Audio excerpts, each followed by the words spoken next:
कि पार्टी में उपेंद्र कुशवाहा आए, हम लोगों ने उनको इज्जत दी। ठीक है यार। मुख्यमंत्री जी ने कहा कि पार्टी में आए उपेंद्र कुशवाहा, हम लोगों ने उनको इज्जत दी। और दूसरा कहा कि उपेंद्र कुशवाहा से हम बहुत स्नेह करते हैं। अब किस तरह से इज्जत दी यह कहने का अभिप्राय या फिर कई बार सीधे तौर पे कहा भी गया कि पार्लियामेंट्री बोर्ड का अध्यक्ष बनाया, एमएलसी बनाया, इसी का मतलब निकाला जाता है कि बहुत इज्जत दी गई। देखिए, पार्लियामेंट्री बोर्ड का अध्यक्ष मुझको जरूर बनाया गया, और जब बनाया गया था तो हमको भी लगता था कि पार्लियामेंट्री बोर्ड का जो दायित्व होता है पार्टियों में, उन दायित्वों को निर्वहन करने का अवसर मुझको मिलेगा और उस अवसर के कारण पार्टी के कार्यकर्ताओं के हितों की रक्षा हम कर पाएंगे। लेकिन बाद में पता चला कि पार्लियामेंट्री बोर्ड का जो अध्यक्ष मुझको बनाया गया तो सीधे तौर पे एक झुनझुना मेरे हाथ में थमाया गया। पार्लियामेंट्री बोर्ड का अध्यक्ष मुझको जिस दिन बनाया गया था, उस दिन पार्टी के संविधान में पार्लियामेंट्री बोर्ड के अध्यक्ष के बारे में कुछ नहीं लिखा हुआ था। बाद में संशोधन जरूर हुआ संविधान में, और उस संशोधन के हिसाब से उसमें यह बात लिखी गई कि पार्टी के राष्ट्रीय अध्यक्ष संसदीय बोर्ड के अध्यक्ष एवं सदस्यों का मनोनयन करेंगे। राष्ट्रीय अध्यक्ष मनोनीत करेंगे पार्लियामेंट्री बोर्ड के अध्यक्ष को भी और पार्लियामेंट्री बोर्ड के सदस्यों को भी। अब पार्लियामेंट्री बोर्ड का अध्यक्ष राष्ट्रीय अध्यक्ष मनोनीत करेंगे, यह बात तो समझ में आती है, लेकिन पार्लियामेंट्री बोर्ड के सदस्यों के मनोनयन का भी कोई अधिकार पार्लियामेंट्री बोर्ड के अध्यक्ष को नहीं रहेगा। यह बात पार्टी के संविधान में संशोधन के बाद भी यही स्थिति है। अब पार्लियामेंट्री बोर्ड का हम अध्यक्ष बन गए और उसके बाद हम सदस्य भी मनोनीत नहीं कर सकते हैं, इसका क्या अर्थ है?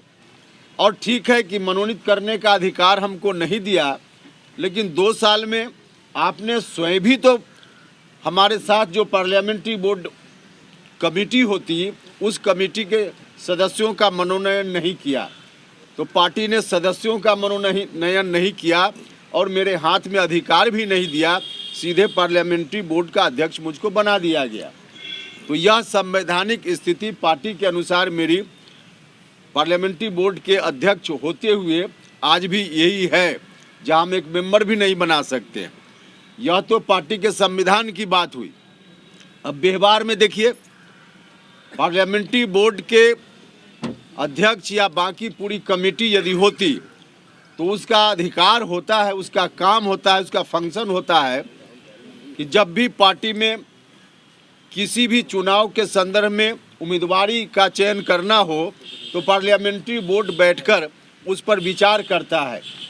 एक तो कमेटी ही नहीं तो पार्लियामेंट्री बोर्ड बैठकर विचार क्या करे। लेकिन व्यक्तिगत रूप से पार्लियामेंट्री बोर्ड के अध्यक्ष होने के कारण कोई सुझाव कभी मुझसे मांगा गया हो तो इसकी भी आवश्यकता नहीं समझी गई। कई चुनाव हुए, विभिन्न विधानसभा क्षेत्रों में उपचुनाव हुए, एमएलसी के चुनाव हुए, स्थानीय निकाय से जो एमएलसी का चुनाव होना था उसमें उम्मीदवार चयन करने की स्थिति आई। बाकी जो विधानसभा कोटा से एमएलसी या राज्यसभा के सदस्यों की उम्मीदवारी, कई मौके आए जहां पार्लियामेंट्री बोर्ड की भूमिका हो सकती थी, लेकिन पार्लियामेंट्री बोर्ड के अध्यक्ष रहने के बावजूद कभी पार्टी की ओर से मुझको बुलाकर पूछा तक नहीं गया कि इसमें किसको उम्मीदवार बनाया जाए या नहीं बनाया जाए। हाँ, हमने खुद कई बार सुझाव अपनी ओर से जरूर जाकर दिया, माननीय मुख्यमंत्री जी को भी और राष्ट्रीय अध्यक्ष जी को भी, लेकिन हमारे सुझाव पर कभी कोई ध्यान नहीं दिया गया। हमको बुलाकर सुझाव लेने की बात तो दूर रही, जो हमने सुझाव दिया उस पर भी कभी पार्टी ने ध्यान नहीं दिया। और सुझाव देने के क्रम में सिर्फ एक चीज हम चर्चा करेंगे, अगर हमारी बात गलत होगी तो राष्ट्रीय अध्यक्ष जी खंडन कर सकते हैं, प्रतिक्रिया दे सकते हैं, या माननीय मुख्यमंत्री जी भी बोल सकते हैं।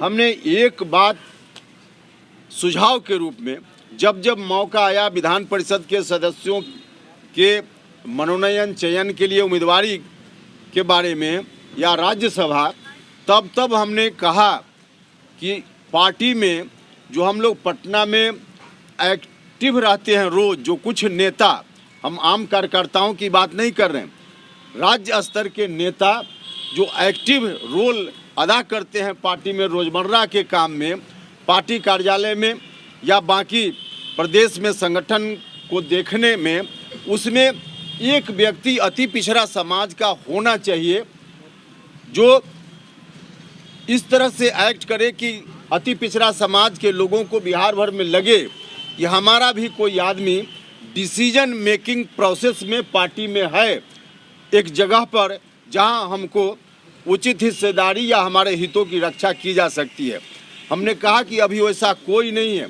माननीय मंत्री लोग हैं या एमएलए हैं या एमपी हैं तो अपने अपने क्षेत्रों तक सीमित हैं, लेकिन कोई एक व्यक्ति उस तरह से जो वास्तव में लीडर के रूप में बिहार के स्तर पर दिखे, क्योंकि लीडर बनाना पड़ता है और लीडर बनाना का मतलब है कि कोई व्यक्ति किसी को लीडर नहीं बना सकता है, उसमें लीडरशिप का क्वालिटी होना चाहिए।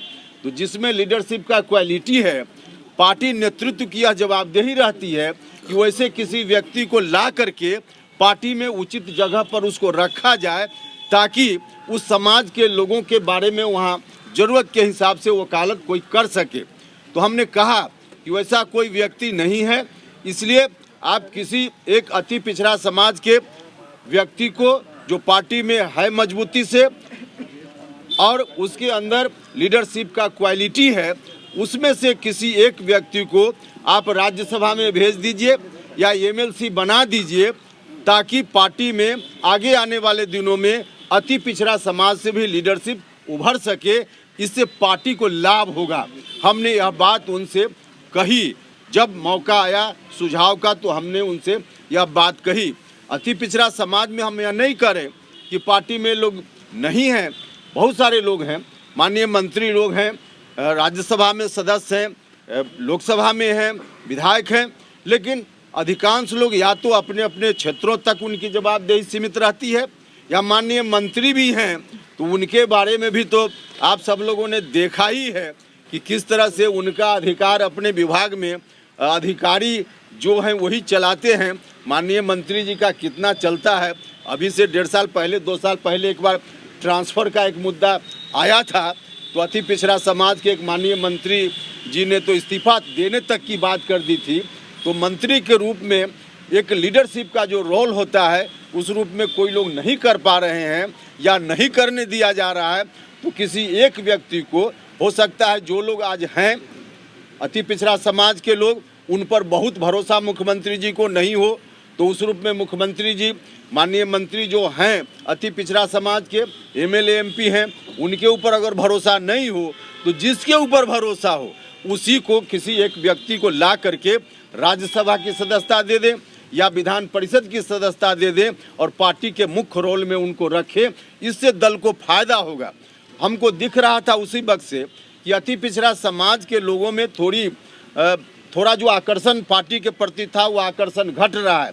तो इस ख्याल से मैंने सुझाव दिया था पार्टी की मजबूती के लिए यह काम करना चाहिए, लेकिन इस तरह के सुझावों पर भी कोई ध्यान नहीं दिया गया। और स्थिति आपके सामने है, इतने दिनों में 2 वर्षों में जो लोग भी भेजे गए राज्यसभा में या विधान परिषद में भेजे गए, ठीक भेजे गए, लेकिन उसमें एक भी अति पिछड़ा समाज का कोई व्यक्ति नहीं जा पाया। यह सुझाव मैं बार बार दे रहा था, जो नहीं हो पाया। अब इस स्थिति में यह कहना कि कि पार्लियामेंट्री बोर्ड का अध्यक्ष बना करके हमने बहुत इज्जत दे दी। पार्लियामेंट्री बोर्ड का अध्यक्ष होने से जब हम लोगों के हितों की रक्षा ही नहीं कर सकते हैं, कभी किसी ज़रूरत पर समय पर जब हमारे सुझाव का कोई मतलब ही नहीं है, सुझाव लेने की बात कभी की ही नहीं जा रही है, तो पार्लियामेंट्री बोर्ड का अध्यक्ष बनना ये झुंझुना नहीं तो और क्या है, झुंझुना नहीं तो और क्या है।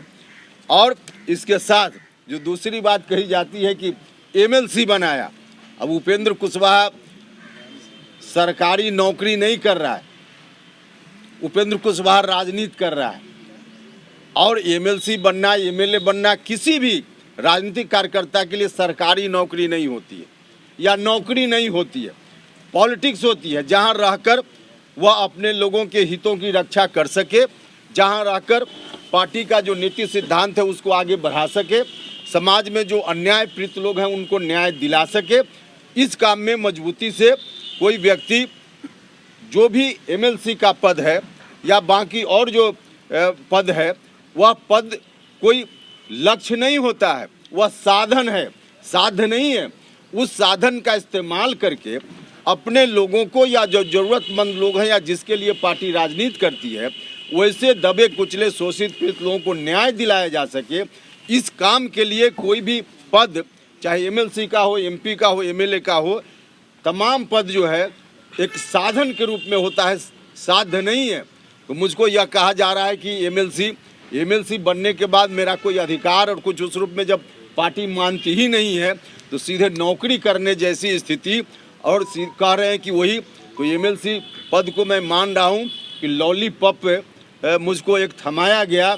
और लॉलीपॉप सब लोगों को मालूम है कि राज्यसभा की सदस्यता छोड़ने में उपेंद्र कुशवाहा को एक मिनट, एक क्षण का भी मलाल नहीं होता है। भारत सरकार में मंत्री पद को छोड़ते हुए एक मिनट का मलाल नहीं होता है। तो एमएलसी कौन सी बड़ी चीज़ है, एमएलसी कौन सी बड़ी चीज़ है।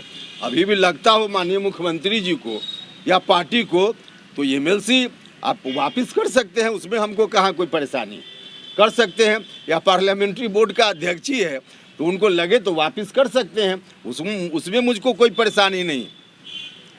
इसके अतिरिक्त एक बात और, जो जब हमने कहा कि हम पार्टी से ऐसे नहीं जाएंगे, हम अपना हिस्सा हमको चाहिए, तो कई लोग आप में से भी और पार्टी की ओर से भी लोग कहते रहे हैं कि हिस्सा का मतलब क्या होता है।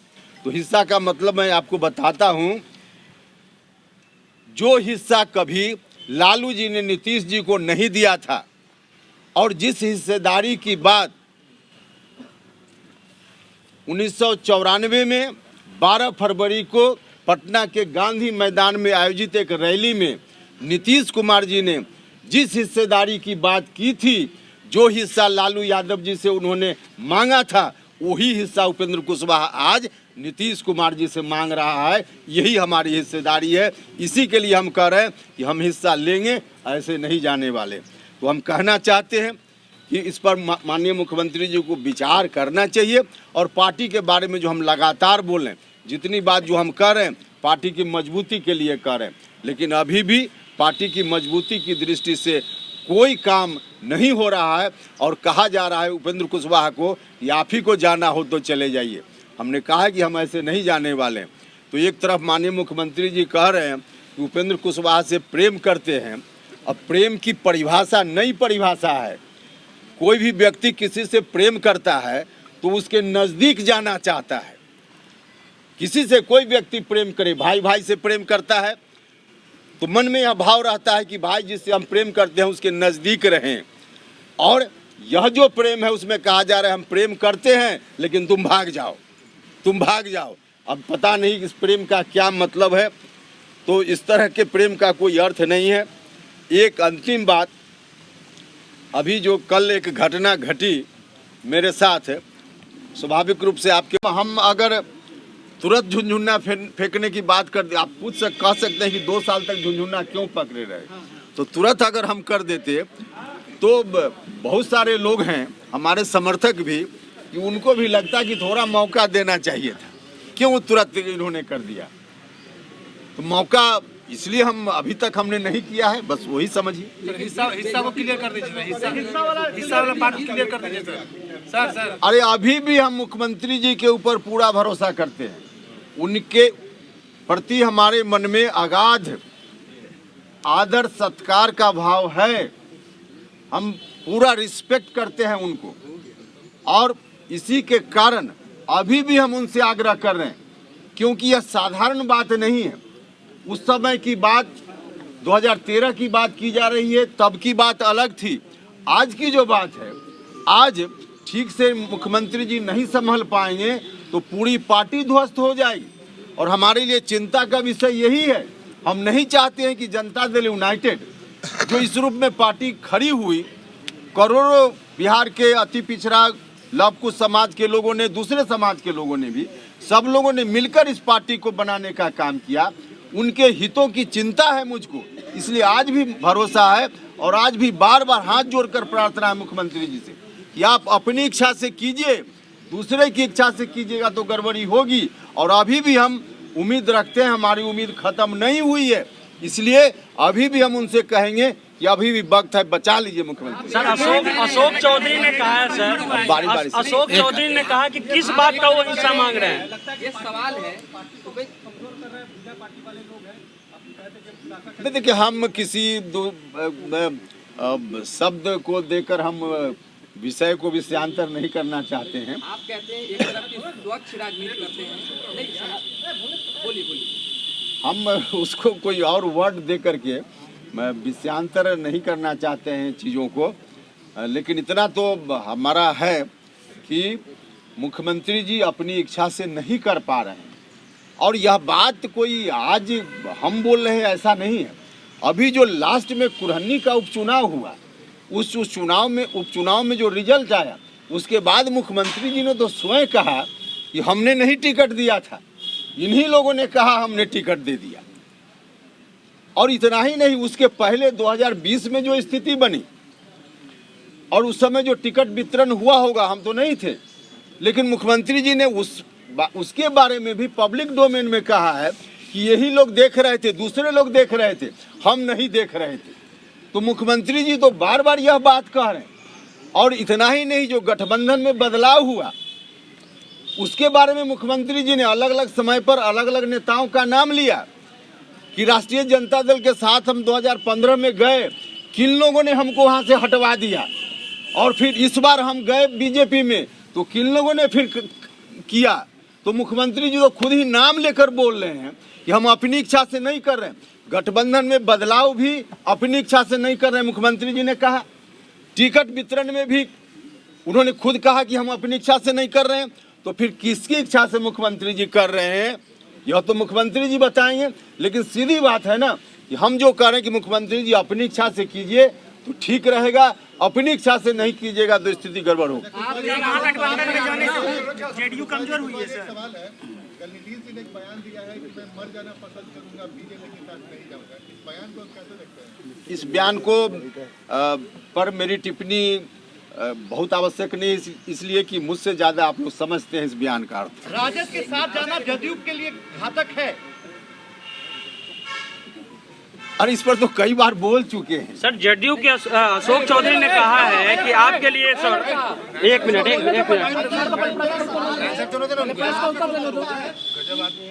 समीकरण में जो कुशवाहा समुदाय था या समाज था, उसको उनका अधिकार नहीं मिला और अब किसी की लड़ाई क्या बात कर रहे हैं? नहीं, हम किसी एक जात की बात नहीं कर रहे हैं, पूरी जमात की बात कर रहे हैं। क्योंकि पूरी जमात जो एक समय इतना परेशान था और उसी को परेशानी से बाहर निकालने के लिए समता पार्टी बनी थी, अभियान चला था, और वैसे लोग आज भी परेशानी महसूस कर रहे हैं कि क्या होगा। तो वैसे तमाम लोगों की चिंता हम व्यक्त कर रहे हैं, सिर्फ अपने या किसी एक जात के बारे में नहीं बोल रहे। पार्टी में इतना जलील होने के बावजूद उपेंद्र जी, पार्टी में इतना जलील होने के बावजूद इंतजार कर रहे हैं। अरे भैया, उपेंद्र कुशवाहा के व्यक्तिगत जलील होने का मामला नहीं है। लोगों के हितों की रक्षा हो तो सार्वजनिक जीवन में रहने वाला आदमी को अपमान झेलना पड़ता है। गांधी जी को अपमान झेलना पड़ा, उनका सामान फेंक दिया गया ट्रेन से, तो व्यक्तिगत परेशानी का कोई मतलब नहीं है, अपमान का कोई मतलब नहीं है। लेकिन शर्त यह है कि लोगों के हितों की रक्षा हो। जेडीयू सर अशोक चौधरी कह रहे हैं कि उपेंद्र कुशवाहा ने किया क्या कि उनको हिस्सा मिलेगा। अशोक चौधरी ने पूछ रहा है। आप लोगों दोनों आदमी को याद होगा कि पिछले प्रेस कॉन्फ्रेंस में हाथ जोड़कर हमने कहा था कि कोई सवाल माननीय मुख्यमंत्री जी की बातों को लेकर है या राष्ट्रीय अध्यक्ष, तो उसके बारे में उपेंद्र कुशवाहा जवाब देगा, बाकी और किसी के सवाल का जवाब सबसे करीबी है सर। पूरी बात होने अशोक चौधरी अभी और सबसे पूरी बात करीबी हुई है। नहीं, या बीच में आप लोग उसके अतिरिक्त और किसी बात का जवाब लेना हो तो हिमांशु पटेल जैसे लोग हैं, सुभाष चंद्रवंशी जी हैं, जितेंद्र नाथ जी, सुभाष कुशवाहा जी, सब लोग सुर्खियों में हैं इन दिनों, इन लोगों से जवाब लें। बाप दादा तुर्कों की संपत्ति है वो है क्या? एक सवाल है, ये हम लोगों ने गौर किया है कि जिस दिन नीतीश कुमार का ये बयान आया कि 2025 में तेजस्वी यादव को आगे बढ़ाना है, उसके बाद से आपकी तलखी बढ़ी है। अच्छा, तो क्या आप चाहते थे कि जिस दिन हम पार्टी में गए उसके दूसरे दिन से हम इन सवालों को उठाने लगे? भैया आखिर कुछ मौका तो किसी को दीजिएगा ना। और इतने दिनों में एक अनुभव हमको मिला या देखा हमने कि क्या क्या हो रहा है, उसके बाद ही ना हम जिस समय पार्टी में गए 2021 मार्च में और अप्रैल में कहते कि पार्लियामेंट्री बोर्ड में हमारा कोई सुझाव नहीं लिया जा रहा है, तो लोग कहते कि अभी तो कुछ हुआ ही नहीं, तो सुझाव क्या होगा? तो इतने दिनों में हमने देखा, इसलिए सर एक सवाल आप आपकी तलखी बढ़ी है, ये ऐसा देखा जा रहा है और ये सभी का सवाल। नहीं, ये तो आपको लगता होगा। तलखी हमारी किसी के साथ बढ़ने जैसा कोई मामला नहीं है।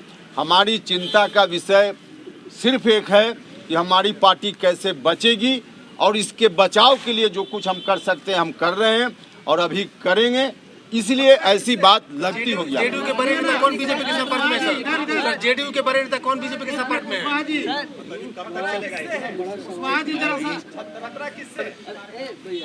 अरे भैया, हम तो बता रहे हैं कि सॉल्यूशन भी बता रहे हैं कि माननीय मुख्यमंत्री जी अपनी इच्छा से करने लगे, सब कल ठीक हो जाएगा। अब इसका अर्थ तो आप समझ सकते हैं। आप कह रहे हैं कि राजद है उपेंद्र, राजद से खतरा है। नहीं, देखिए उस संदर्भ में हम नहीं कहा था जिस संदर्भ में उसमें आया, उस संदर्भ में हमने वो बात नहीं की। अरे बोल रहे हैं आप, राजद पे स्थिति स्पष्ट कीजिए ना। आरजेडी से किस तरह का खतरा आप देखते हैं? अरे भैया, हम तो बता रहे हैं सारी चीज, उससे अर्थ निकालिए ना कुछ। कुशवाहा जी कह रही है जो स्थिति है उसमें 36 सीट कुशवाहा जी अब पता नहीं उसके बारे में हम नहीं बता। कुशवाहा जी, कल आप पर जो हमला हुआ उसके पीछे किसकी साजिश है? अब देखिए, वो तो वीडियो सब वायरल है कई तरह का, उसको देखकर कोई अंदाज लगा सकता है, नंबर 1। नंबर 2, इसी के लिए तो हम कह रहे हैं डीजीपी को और चीफ सेक्रेटरी को, हम नहीं कह रहे बिहार सरकार से बाहर के किसी अधिकारी को, हम तो कह रहे हैं कि चीफ सेक्रेटरी और डीजीपी दोनों लोग जांच कर लें, पता चल जाएगा कि क्या मामला है।